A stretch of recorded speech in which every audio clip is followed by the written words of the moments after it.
Right, everyone. I want to get back to some videos on on recovery, and specifically an overview of the 12 steps of recovery. I've made no secret that I am a recovering alcoholic. I am an AA. I'm an Alcoholics Anonymous, and I've been working the steps, trying to become a better person, trying to stay sober, and all that.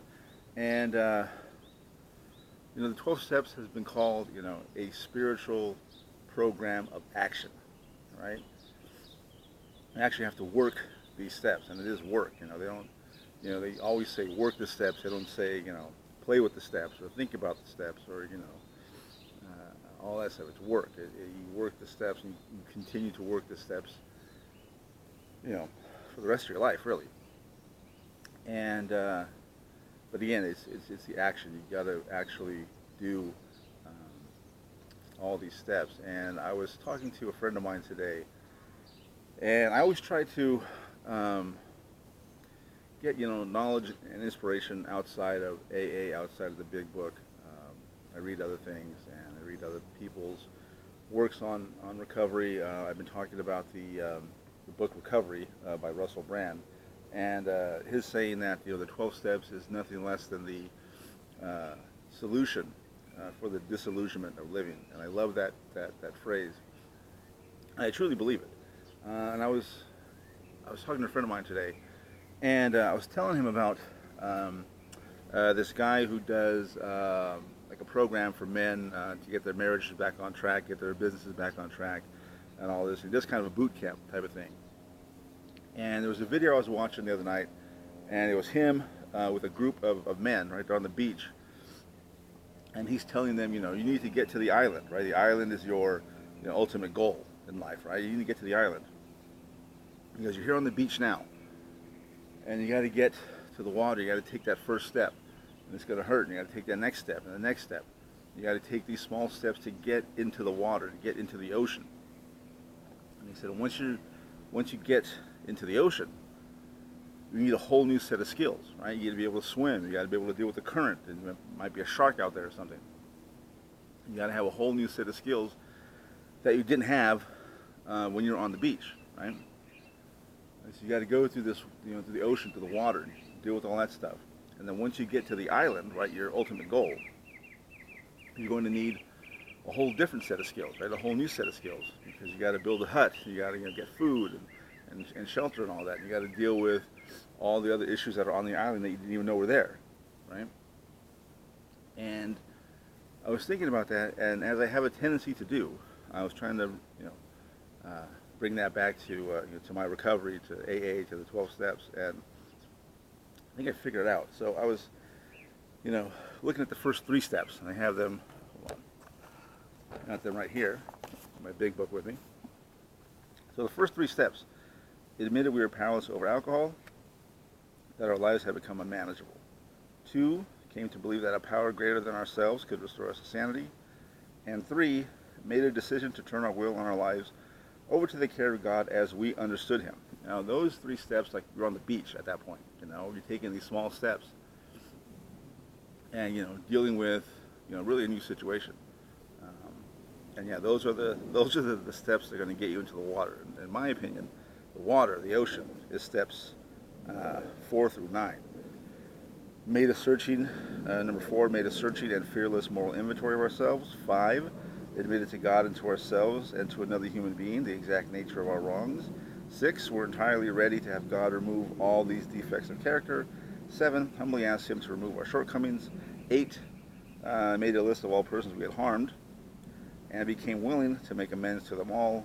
And 9, made direct amends to such people wherever possible, except when to do so would injure them or others. Now that's being in the water, being in the ocean, the deep end for me, because that's all self-reflection, dealing with some pretty horrible things you probably did in your past. And for me, a lot of it was, I realized, I'm on step 6 now. I just finished step 5.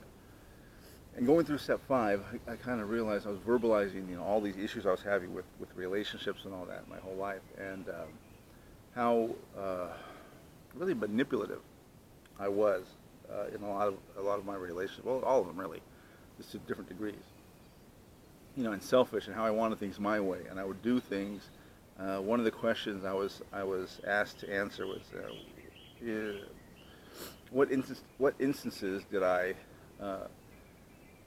arouse jealousy, bitterness, or anger, in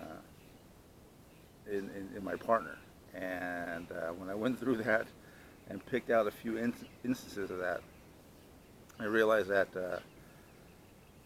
I got a long way to go before I'm going to be able to really love myself, for one thing, but to be in a relationship with someone else. Hopefully it's Jennifer, I don't know, but to be in a relationship with someone else where I'm not so self-seeking, or I'm not so selfish or manipulative or dishonest. And that's going to take a lot of work. And again, that's being in the water 4, 5, 6, 7, 8, 9. I can't even imagine what I'm going to go through when I actually write down, all the people I've harmed, and the ways I've done it. That's going to be in the deep, deep, deep water, But it's, again, action. It's work. You got to do it. If I want to become a better person, and I do, I really do. But if I want to become a better person, I got to do all this stuff. And the island, to me, is 10, 11, and 12, right? Continue to take personal inventory, and when we were wrong, promptly admitted it. That's number 10. 11, sought through prayer and meditation to improve our conscious contact with God as we understood Him, praying only for knowledge of His will for us and the power to carry that out. And 12, having had a spiritual awakening as a result of these steps, we tried to carry this message to alcoholics and to practice these principles in all our affairs. Again, that's, living your goal, living on the island. You got to do all this stuff on a regular basis, and that involves skills I don't have right now. But hopefully, when I get on that island, 10, 11, and 12, I will have those skills. I'll be able to live by these principles, these 12 steps, and I think it's going to be incredibly positive. I'm going to have a better life, even after dealing with step 5, admitting to someone else, some other person, all these defects of character. Immediately afterward, I felt terrible. I felt really bad, because no one likes to put that, microscope on themselves. It's always easy to do it to somebody else. But when somebody does it to you, or you have to do it yourself, it's tough. And I did not like what I found out about myself. And I felt bad afterwards. And later on that day, I felt better. I felt a sense of hope. Okay, I understand the problems now. I understand how my selfishness and pettiness and self-centeredness has really shaped my life, and not for the better. It's hurt me in business. It's hurt me in relationships, in my family, really in every area of my life. But I wasn't really aware until I went through the steps. And now I feel better. Like I said, I have a sense of hope.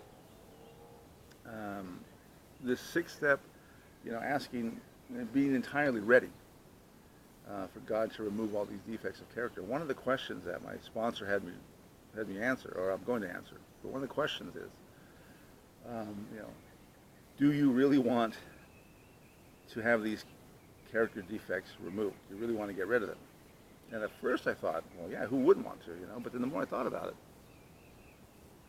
I kind of got a little afraid, because without those, sure, they're character defects, but they're my character defects. It's something that I have, and without those, then who am I? I'm going to be this like empty person with this blank slate.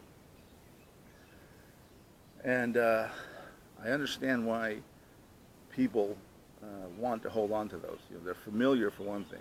They do give us some sense of pleasure, right? Otherwise, we wouldn't be holding on to them. So, again, that's a tough question to answer. It's a tough step to take, you know, to be ready to have all these character defects removed from us and taken away, letting them go. And I thought it was going to be easy to, to let those go, but apparently it's not. It's not as easy as I thought it was going to be. So, you know, something I got to work on. You know, it's work. Work the steps. I hear it every damn day. You got to work the steps. You got to work the steps. You got to work the steps. And I'm just now beginning to realize what that means. And it actually does mean work. So, God willing, and with the help of, you know, my sponsor and everybody else in AA and my own efforts, I should be able to get through step 6 fairly quickly, or fairly soon, I should say, and then move on to 7, and then 8 and 9 are going to be difficult. But you know, if I want a better life, I got to get the skills and tools to build that better life. So the 12 steps are those tools. Working the 12 steps are the skills, and I think things are going to be all right. And I haven't had a sense of hope, you know, hope for a better life, hope for a better tomorrow. I haven't had that hope in a long time. So it's good to have at least a little bit of that, you know. And we'll see where everything goes from there. But that's all I got for today. Remember to like and share the video, subscribe to the channel. There's going to be a lot of good stuff coming, so I'll see you later.